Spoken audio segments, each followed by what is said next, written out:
Meu nome é Renata, tenho 35 anos, e por quase uma década, tentei carregar um casamento sozinha, acreditando que amor era sacrifício. Conheci o Fernando quando eu tinha 26. Trabalhávamos no mesmo prédio, ele como técnico de informática e eu como recepcionista de uma clínica odontológica. Ele era simpático, extrovertido e parecia sempre saber o que dizer para arrancar um sorriso. Era aquele tipo de homem que encantava pela fala, não tanto pelas atitudes, o que eu só viria a perceber mais tarde. No começo, Fernando parecia dedicado. Fazia surpresas, cozinhava para mim, dizia que me via como mulher para casar. E eu, já cansada de relações rasas, me entreguei de corpo e alma. Em menos de um ano, estávamos morando juntos. Ele havia sido demitido pouco antes de nos mudarmos, e eu segurei as pontas sozinha, acreditando que era algo passageiro. Assim que eu me reorganizar, tudo vai mudar, ele dizia. E eu acreditava. A fase de adaptação foi difícil. Fernando passava muito tempo em casa, dizia estar procurando emprego, mas eu percebia que a motivação dele era seletiva. Não aceitava qualquer vaga, dizia que era humilhante trabalhar ganhando pouco. Ao mesmo tempo, assistia séries, jogava no computador e esperava o jantar pronto. Eu chegava cansada do trabalho e ainda ouvia coisas como: "Você reclama demais. Nem parece que me ama." E eu achava que ele só estava em uma fase ruim. 2 anos se passaram, e o padrão só se repetia. Eu pagava aluguel, luz, internet, supermercado e ainda cobria os atrasos dele com cartão de crédito. Meus pais começaram a se preocupar, mas eu defendia Fernando. Dizia que ele era inteligente, que só precisava de um empurrão. E foi com essa ideia de dar uma chance que eu tomei uma das decisões mais importantes e desastrosas da minha vida. Fernando sempre dizia que queria abrir um negócio próprio. Falava com paixão sobre ser motorista de aplicativo, que gostava de dirigir, que poderia cuidar dos próprios horários e finalmente contribuir com a casa. Eu, exausta de ser a única responsável por tudo, vi aquilo como uma luz no fim do túnel. Comecei a juntar dinheiro, me privei de coisas básicas, economizei até no almoço do trabalho, e 6 meses depois, consegui comprar um carro financiado em meu nome. Foi o maior investimento que já fiz até então. No dia em que entreguei a chave a ele, ele chorou. Me abraçou forte, dizendo: "Eu nunca tive alguém que acreditasse tanto em mim. Você mudou a minha vida." E por um tempo, eu acreditei que tinha feito a coisa certa.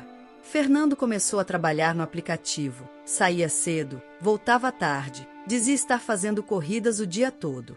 Eu preparava marmita, cuidava da roupa dele, e voltava a sonhar com uma vida a 2, onde finalmente seríamos parceiros. Mas a ilusão durou pouco. Em poucas semanas, comecei a notar coisas estranhas. Ele nunca mostrava quanto ganhava. Quando eu perguntava, dizia que não tinha sido muito, ou que gastou com gasolina, manutenção. E mais estranho, nunca me ajudava com as contas. Sequer deixava dinheiro em casa. Uma vez, perguntei por que ele ainda não havia feito nem o primeiro pagamento do carro, e ele respondeu com raiva: "Tá querendo controlar minha vida agora? Isso aqui é pressão disfarçada de preocupação." Aquela frase me feriu. Eu estava apenas pedindo equilíbrio. Mas ele fazia com que tudo parecesse culpa minha. Eu me tornei a chata, a cobradora, a vilã. E assim ele ia distorcendo a realidade, jogando sobre mim o peso da frustração dele. Aos poucos, percebi que Fernando não queria construir nada comigo. Queria ser bancado. O carro era mais um brinquedo, uma desculpa para sair, desaparecer por horas e voltar como se estivesse fazendo um favor. Comecei a receber mensagens de vizinhos e colegas do trabalho. Diziam ter visto Fernando parado em lugares suspeitos, em bares durante o expediente, e até com outras mulheres no banco do carro. No começo, achei que fosse intriga. Mas algo dentro de mim já estava cansado de negar o óbvio. Ele só estava comigo porque eu facilitava a vida dele. E quando comecei a cortar algumas regalias, ele virou outra pessoa. Numa noite, depois de uma discussão sobre o pagamento do IPVA do carro, que ele mais uma vez ignorou, Fernando me disse algo que não consigo esquecer: "Você se acha demais porque tem um emprego fixo." Mas quem disse que eu sou obrigado a pagar algo? O carro tá no seu nome, o problema é seu. Aquilo foi como um tapa. Eu não tinha mais dúvidas de que ele estava se aproveitando de mim. Mesmo assim, demorei a tomar uma atitude. O medo da solidão, da culpa, da vergonha por ter sustentado aquilo por tanto tempo, me travava. Foi só quando descobri, por acaso, uma conversa dele com um amigo dizendo que tinha achado uma tonta que sustentava ele que algo dentro de mim rompeu. Eu não era uma parceira. Era uma fonte. Um recurso. Uma mulher usada. Então decidi me separar. Pensei que, no mínimo, ele sumiria da minha vida. Mas foi aí que o verdadeiro pesadelo começou. Porque Fernando não só não foi embora, como entrou na justiça e teve a audácia de pedir pensão vitalícia. Isso mesmo, depois de anos sendo sustentado, ele queria continuar sendo bancado, como se eu fosse culpada pelo fracasso dele. E foi assim que, da mulher que lutou para erguer o marido, eu me tornei ré de uma situação surreal.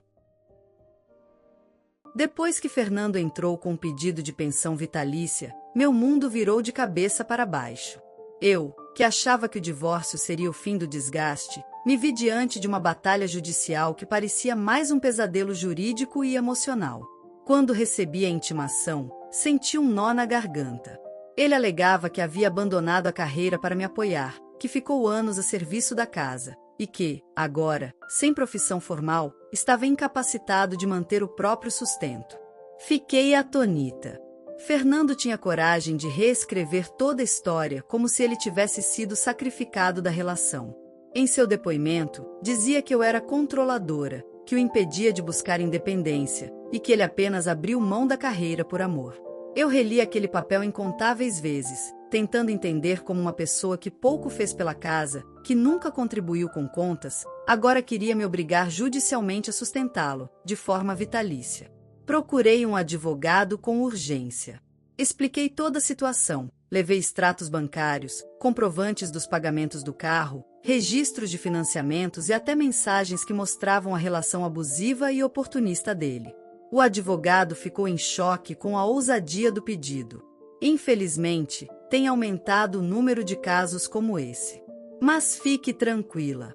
Vamos lutar com tudo para desmontar essa farsa, ele garantiu. Enquanto isso, Fernando desfilava pelo bairro como se fosse a vítima da história. Começou a contar para vizinhos e conhecidos que eu larguei quando ele mais precisava, que agora estava doente de depressão e sem emprego por minha culpa.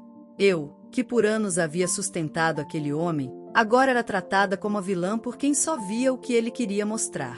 Tive vergonha de sair de casa, cheguei a evitar lugares que frequentávamos juntos. Sentia como se estivesse sendo julgada por todos. No tribunal, a estratégia do advogado dele era pintar Fernando como um homem de bom coração que havia sido manipulado e depois descartado.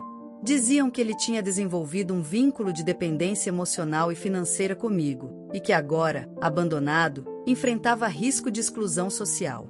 O mais revoltante era que não mencionavam uma palavra sobre o carro que ele usava como se fosse dele, nem dos anos em que ele se recusava a trabalhar sob qualquer justificativa. A audiência foi marcada para dali a 3 meses, e nesse intervalo, Fernando não apenas parou de trabalhar, como começou a agir como se já tivesse vencido. Parou de pagar o financiamento do carro, que continuava no meu nome, e deixou dívidas acumularem. Um dia, recebi uma ligação do banco ameaçando busca e apreensão. Fiquei desesperada. Liguei para ele e disse: Fernando, esse carro tá no meu nome. Se você não pagar, quem vai sofrer sou eu. E ele respondeu com frieza: problema seu. Você comprou. Agora segura as consequências. Aquilo me quebrou. Pela primeira vez, senti que estava lidando com alguém perigoso. Não só irresponsável, mas disposto a me prejudicar de forma deliberada. Cheguei a pensar em devolver o carro, cancelar o financiamento, qualquer coisa para sair daquela armadilha. Mas meu advogado me orientou a manter tudo como prova da má-fé dele. Quanto mais ele se enforcar com as próprias atitudes, melhor para nós, ele dizia. Foi nessa época que descobri algo que me tirou o chão. Em uma visita ao cartório para resolver pendências do divórcio, encontrei por acaso um funcionário conhecido da minha irmã. Ele me puxou de canto e disse: Renata, você sabia que o Fernando está tentando transferir o carro pro nome de uma outra mulher? Meu coração quase parou. Perguntei quem era, e ele, sem jeito, apenas disse que o nome constava como companheira atual no processo de transferência. Fui até o Detran, puxei os registros, e de fato, havia um pedido recente de alteração de propriedade feito por Fernando, tentando simular uma venda. Eu fiquei em choque. Ele estava tentando se desfazer do carro sem minha autorização, como se fosse dono. Mas o pior foi descobrir quem era essa mulher. Simone, uma ex-funcionária da clínica onde eu trabalhava, que já havia dado sinais de interesse por Fernando no passado. As peças começaram a se encaixar. Ele nunca tinha feito corridas de verdade. Estava usando o carro para visitar a amante, para ostentar em festas, para fingir uma vida que eu financiava. E agora, estava tentando passar o veículo para ela como parte de um recomeço, como se eu fosse a vilã que o atrapalhava. Fiquei enojada, humilhada e tomada por uma fúria que nunca tinha sentido antes. No dia seguinte, fui pessoalmente ao fórum conversar com o advogado dele, que se mostrava cordial até então. Exigi saber o que estava acontecendo, e ele, visivelmente desconfortável, me pediu para conversar em particular. O que ele me revelou naquele momento mudaria completamente o rumo da disputa judicial e da minha visão sobre tudo que eu havia vivido ao lado de Fernando. Ele respirou fundo, tirou os óculos e disse: Olha, eu não deveria estar dizendo isso, mas seu ex-marido me contratou com dinheiro que não era dele. E tem mais, ele me mentiu em quase todos os pontos da petição. Se quiser saber a verdade, prepare-se. Porque o que ele está escondendo é muito mais sujo do que você imagina.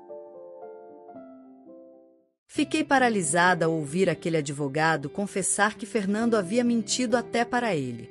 O profissional, que até então agia com frieza, parecia agora incomodado com o nível de manipulação do ex-marido. Ele puxou uma pasta da mochila, tirou alguns papéis e, baixando o tom de voz, disse: Isso aqui nunca deveria ter chegado às minhas mãos, mas você merece saber com quem estava lidando. Dentro da pasta, havia cópias de conversas de Fernando com Simone, mensagens trocadas meses antes da separação. Em uma delas, ele dizia claramente: Assim que ela me der o carro, entro com o divórcio. Depois invento que tô doente e ela vai ter que me sustentar por anos. Meu coração disparou. Eu lia aquelas palavras sem acreditar.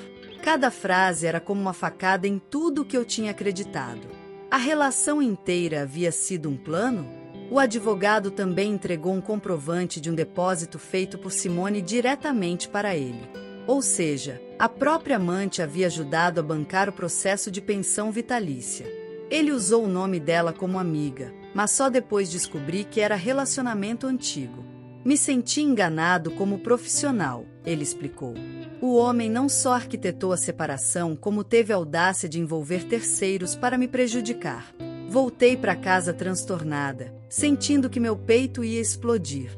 Não era só o divórcio, nem a tentativa de arrancar meu dinheiro. Era toda uma história de manipulação emocional, onde ele havia assumido o papel de vítima para me colocar como vilã. Lembrei de cada vez que ele dizia que me amava, que era grato, que só não trabalhava mais porque a vida era dura demais para ele. Tudo mentira. Nos dias seguintes, reuni o máximo de provas. Além dos prints, extratos e testemunhas, consegui gravações em que ele próprio admitia não querer trabalhar.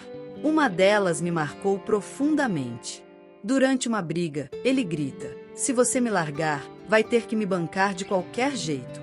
Você comprou essa briga, agora arque. Aquilo se tornaria peça-chave na audiência. Na audiência final, sentei do lado oposto a Fernando, que usava uma bengala e fingia uma fraqueza que jamais teve. A juíza mal o reconheceu das fotos antigas. Ele encenava um personagem patético. Mas o que ele não esperava era que seu próprio advogado havia mudado de postura. Em vez de defendê-lo com veemência, o advogado começou a fazer perguntas técnicas, sem emoção, deixando lacunas evidentes. Quando foi minha vez, meu advogado apresentou tudo. As mensagens, o comprovante de depósito da amante, as gravações, os extratos do carro e até as imagens dele nas redes sociais curtindo festas enquanto dizia estar em depressão profunda. A juíza franziu a testa diversas vezes, chocada com a frieza dos fatos. Fernando suava, olhava ao redor como se esperasse algum milagre. O momento mais forte foi quando a juíza, após ouvir os áudios, perguntou diretamente a ele: "O senhor confirma que tentou se passar por incapaz, mesmo usando o veículo da ex-esposa para fins pessoais e transferindo-o sem consentimento?" Ele gaguejou, tentou inventar uma desculpa, mas foi interrompido pela juíza. "O senhor está em pleno uso de suas faculdades físicas e mentais. O que tentou aqui foi um golpe judicial." A decisão saiu ali mesmo, em voz alta. Fernando teve o pedido de pensão vitalícia negado, foi obrigado a devolver o carro em 10 dias e ainda teve que arcar com parte das custas processuais, já que a tentativa de fraude foi caracterizada. A sensação de justiça me lavou por dentro como uma tempestade de alívio. Não só venci a ação, como desmascarei um manipulador diante da lei e da própria comunidade. Pouco tempo depois, ele foi visto de ônibus, pedindo ajuda para pagar o aluguel. A Simone, assim que soube que o plano fracassou, sumiu da vida dele. Amigos em comum disseram que ela estava usando Fernando tanto quanto ele tentou me usar. Irônico, não? A mulher que ele escolheu para me substituir também o abandonou quando percebeu que ele não tinha mais nada para oferecer. Hoje, olho para trás e me pergunto como aguentei tanto. Mas a verdade é que o amor, quando cego, tolera absurdos. O importante é que me libertei, com dignidade e com a cabeça erguida. Aprendi que generosidade não pode ser confundida com submissão, e que quem realmente te ama, jamais te colocaria numa situação dessas. Aquele carro que me custou tanto sacrifício voltou para mim. Mas sabe o que eu fiz? Vendi.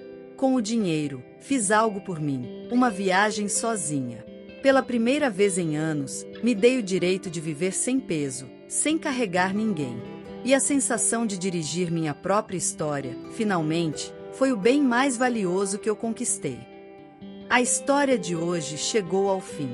E se você quiser mudar a sua história através de deliciosos brigadeiros gourmets, os tornando sua fonte de renda extra, ou até mesmo principal, adquira agora seu livro digital, que chegará no seu e-mail com mais de 80 receitas de brigadeiros por um preço ridiculamente barato. Você ainda ganha bônus sensacionais como planilha mágica de precificação, receitas bônus de outros doces e muito mais. E se não quiser fazer renda com seus brigadeiros, você pode simplesmente deixar seus amigos e familiares apaixonados por essas gostosuras. Clica no link da descrição ou do primeiro comentário desse vídeo e reserve agora seu livro digital. E não se esqueça de comentar qual lição você tirou dessa história. Também deixe um like no vídeo e se inscreva para não perder os próximos vídeos. Tchauzinho!